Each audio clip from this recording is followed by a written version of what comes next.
Hello students, welcome to Chem Studio J YouTube channel.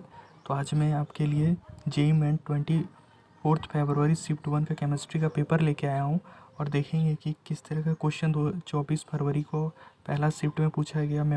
Fully memory based question है और हम लोग देखेंगे क्या क्या क्वेश्चन क्या था और कितना ईजी क्वेश्चन था, तब आपको पता चलेगा, एनालाइज कर सकते हैं कि किस तरह का क्वेश्चन जेई मेन 24 फरवरी को आया था।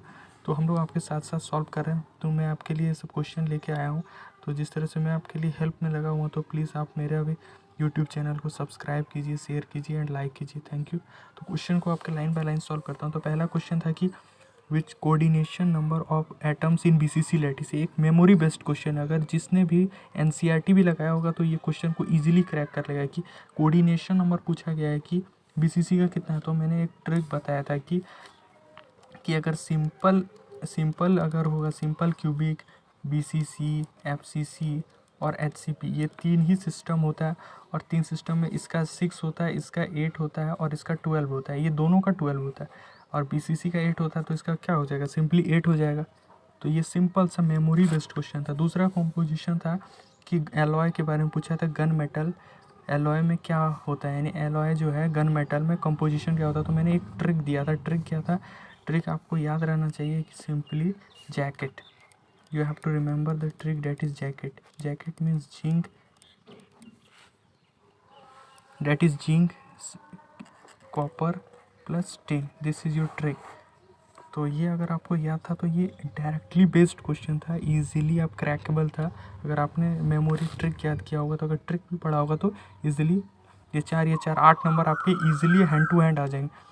उसके बाद एक रिएक्शन दिया हुआ था कि अगर ये रिएक्शन क्या होगा, तो डाइल्यूट MnO4 है।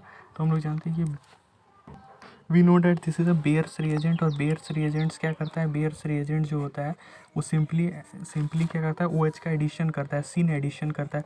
तो यहाँ पर क्या होगा, सीन एडिशन हो जाएगा, यानी OH और OH का एडिशन हो जाएगा और ये पाई बॉन्ड क्या हो जाएगा, ब्रेक हो जाएगा।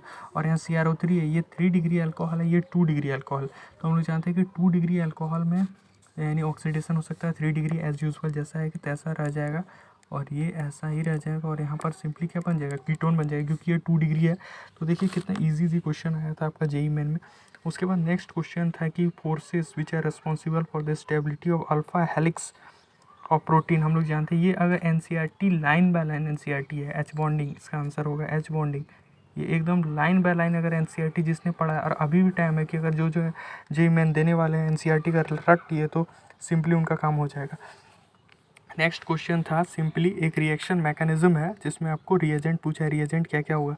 तो प्रोपेन है और उसको प्रोपेनल में कन्वर्ट करा। हम यहाँ पर ऑप्शन नहीं दे पाएंगे, लेकिन अगर ऑप्शन रहता तो और इजीली कर लेते, लेकिन फिर भी मैं बता देता हूँ। अगर प्रोपेन है, एल्केन है, तो सिंपली पहले फोटो हेलोजिनेशन कर दीजिएगा, Br2/H के साथ इसको फोटो हेलोजिनेशन कर देंगे तो सिंपली ब्रोमीन यहाँ आ जाएगा। और ब्रोमीन के बाद सिंपली यहाँ पर एल्कोहलिक KOH यानी सिंपली E2 मैकेनिज्म फॉलो होगा और यहाँ पर पाई बॉन्ड आ जाए। और जैसे पाई बॉन्ड आएगा सिंपली फिर आप हाइड्रोबोरेशन डिबोरेशन करके simply Markovnikov anti of Markovnikov addition से OH का एडिशन कर दीजिए और सिंपली ऑक्सीडेशन कर दीजिए PCC पिरिडीनियम क्लोरोक्रोमेट से। तो सिंपल सी बात है, हमको प्रोपेन मिल जाएगा। तो इस तरह के इजी क्वेश्चन आए और आपको हम अगर और क्वेश्चन हमसे मिलते हैं तो मैं फिर से क्वेश्चन को अपलोड करता रहूँगा। तो प्लीज़ लाइक एंड सब्सक्राइब मेरे चैनल। मैं आपके लिए बहुत हेल्प कर रहा हूँ और आपका और भी मैथमेटिक्स हो, फिजिक्स हो, सबके लिए क्वेश्चन अपलोड करूँगा। Thank you.